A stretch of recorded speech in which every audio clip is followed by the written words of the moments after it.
The one big beautiful bill, aka the big beautiful bill of crap, brought to you by Trump the Chump, passed the House of Representatives on May 22nd.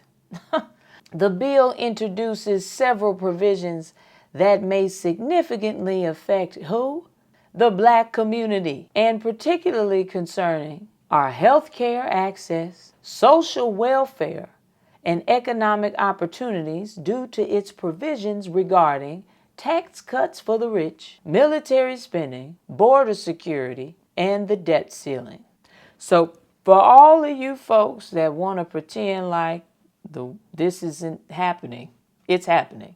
The tax cuts will disproportionately benefit the wealthy. The extension of the expiring tax cuts, particularly those from 2017's Tax Cuts and Jobs Act, has historically disproportionately benefited wealthier, predominantly what?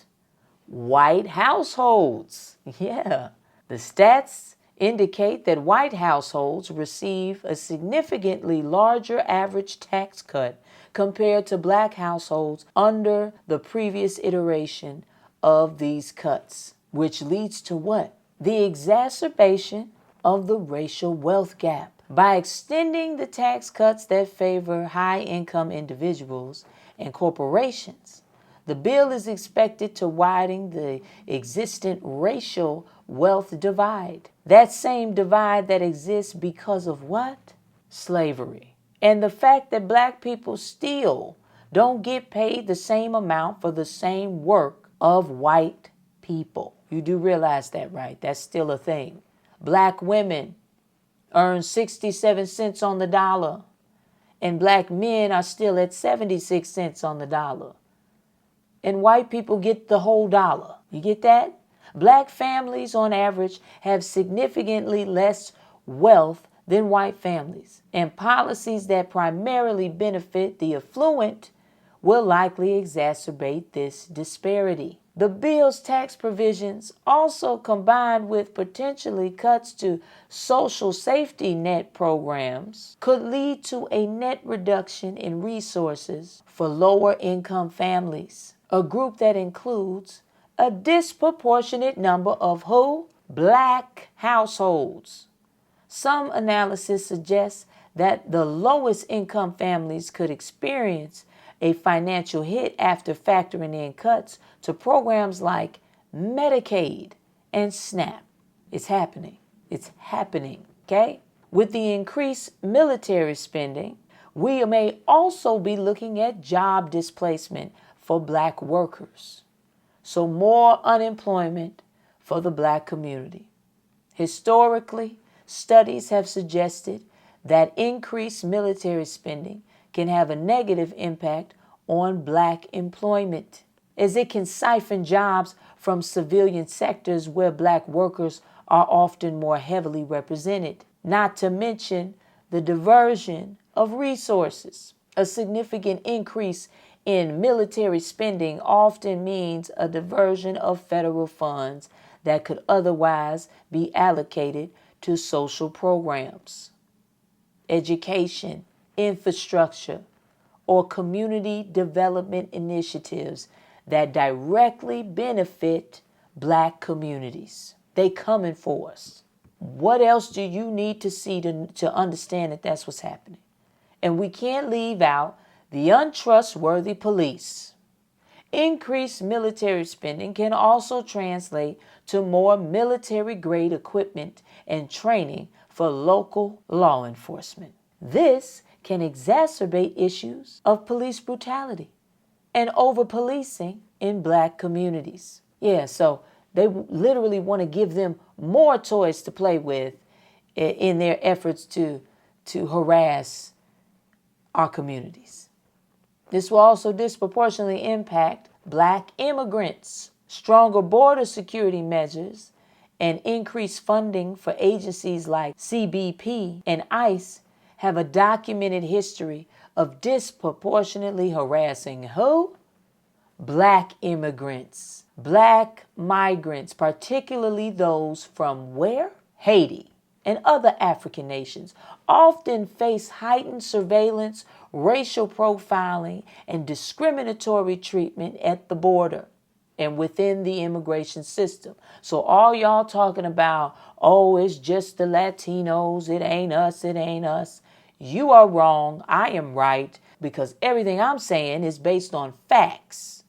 So stricter enforcement and new policies, such as fees for asylum applications and increased detention, can lead to higher rates of detention and deportation for Black migrants, regardless of their legal status.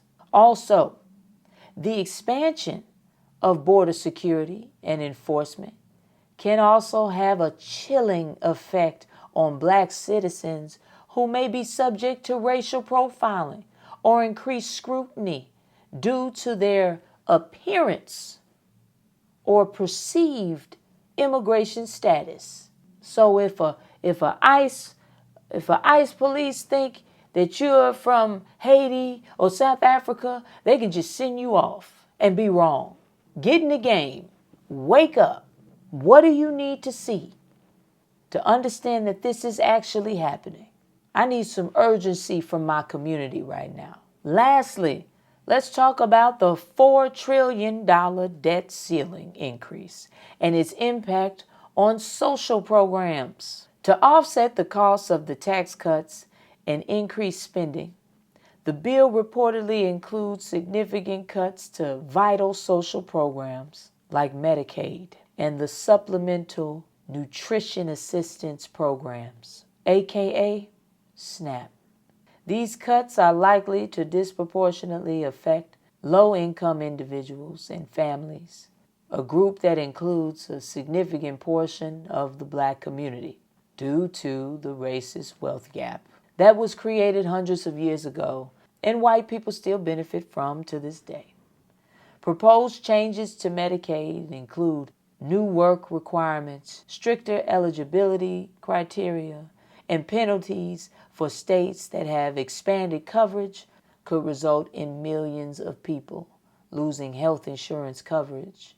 Black communities often rely heavily on Medicaid for health care access. The Black community will face reduced access to health care and food assistance, widening the wealth gap and increasing the challenges for Black immigrants, all while resources are redirected towards areas that will not address the community's most pressing needs. This is happening. I wonder when we will have the urgency we need as a community to start getting organized, to defend ourselves. Because this is a war, whether you like it or not. We are at war with a group of immoral human beings.